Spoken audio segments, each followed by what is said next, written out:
Aujourd'hui, nous allons donc voir le travail des ombres. On va le faire sur cette pomme. Voilà comment j'ai procédé pour réaliser l'ombrage de la pomme. J'ai un tracé au départ qui est très léger de la pomme.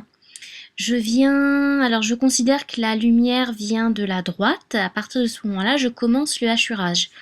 Vous remarquerez que je fais mon hachurage en plusieurs temps, c'est-à-dire que je croise mes hachurages. Je les fais dans un sens, dans un autre, encore dans un autre.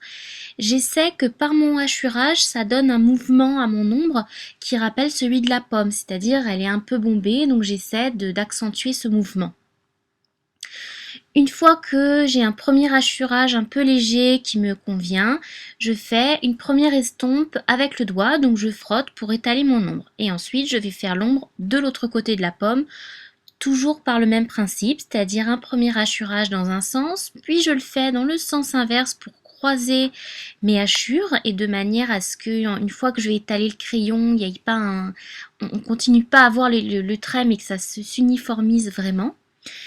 Je laisse une partie blanche sur le milieu de ma pomme de manière à ce que ça représente le point lumineux. Donc à cet endroit, je ne mets pas de crayon. Je repasse également sur mon premier hachurage pour l'accentuer un petit peu. Je peux me permettre aussi de dessiner des petits détails supplémentaires. Je pense bien à ajouter l'ombre au bas de la pomme, ce qui va signifier que la pomme n'est pas dans le vide mais bien posée sur une table. Donc je fais un petit ombrage sous la pomme. Ça n'a pas besoin d'être quelque chose de très élaboré, mais un petit ombrage léger que je vais lui aussi frotter du doigt pour adoucir l'ombre. Et je vais à nouveau frotter ma pomme. Donc on est déjà, vous voyez, à la deuxième couche d'estompe. Donc c'est pas en un coup, c'est vraiment au fur et à mesure, je passe des petits coups de manière à pas faire un tracé de crayon très foncé dès le départ. J'y vais par à coups, petit à petit je fonce progressivement. Donc là je vais passer à ma troisième couche de crayon. Donc déjà la troisième couche, donc il n'y a pas de règle, vous en faites autant que vous voulez du moment que vous y allez progressivement.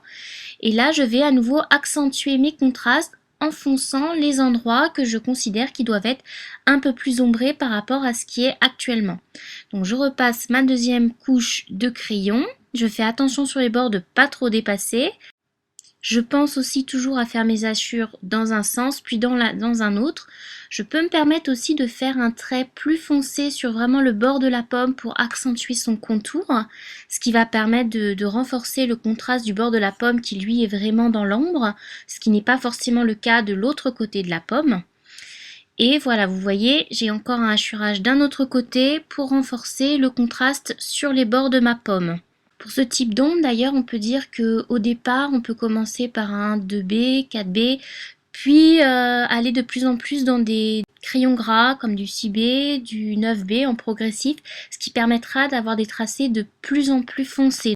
Vous voyez également que j'essaie de mettre en place mon dégradé en appuyant plus ou moins sur mon crayon. Donc d'abord j'ai fait des traits très légers pour mettre en place l'ombre, puis j'ai repassé et à force de repasser, à chaque fois je mets une couche un peu plus épaisse, j'appuie plus ou moins de manière à intensifier les contrastes.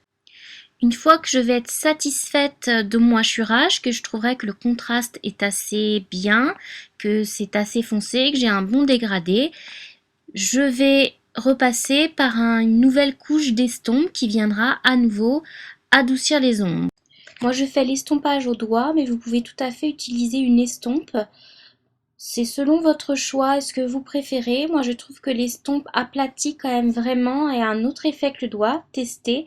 Je n'utilise les estompes vraiment que dans des zones très fines qui seraient difficiles à intervenir au niveau du doigt parce que ça en mettrait partout. Je vais donc continuer comme ça mon alternance crayon et doigt jusqu'à obtenir le dégradé que je souhaite.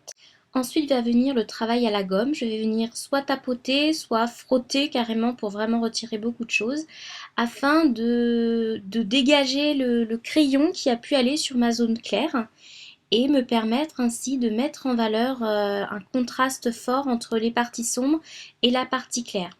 Je vais à nouveau réestomper les contours de ce que j'ai gommé de manière à adoucir ça. Et je vais continuer à nouveau ce travail d'alternance gommage-estompe de manière à obtenir l'effet que je souhaite en niveau de lumière sur ma pomme et à la fois que ça ne soit pas trop brutal.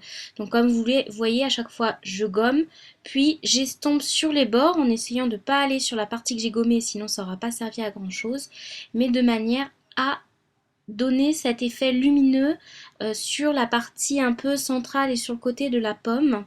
Donc on y va progressivement, encore une fois. Donc on y va au départ, j'ai gommé en frottant. Ensuite j'y vais plus en tapotement, ce qui va retirer juste un petit peu de matière et ce qui va permettre un effet plus doux. Encore une fois, je peux revenir sur le crayon après, toute une question de dosage, de ce que vous voulez donner. Donc une fois après éclairé, vous pouvez vous dire ah oui mais là j'aimerais que ce soit un peu plus sombre. Donc vous y revenez jusqu'à obtenir le résultat souhaité. Voici ma pomme terminée. À présent, pour votre exercice, je vous propose de réaliser un drapé. Ce sujet sera idéal car entre les plis et les replis du tissu, vous aurez la possibilité de travailler les ombres, les contrastes, la lumière. Allez-y donc et faites-vous plaisir. Quant à moi, je vous dis à demain.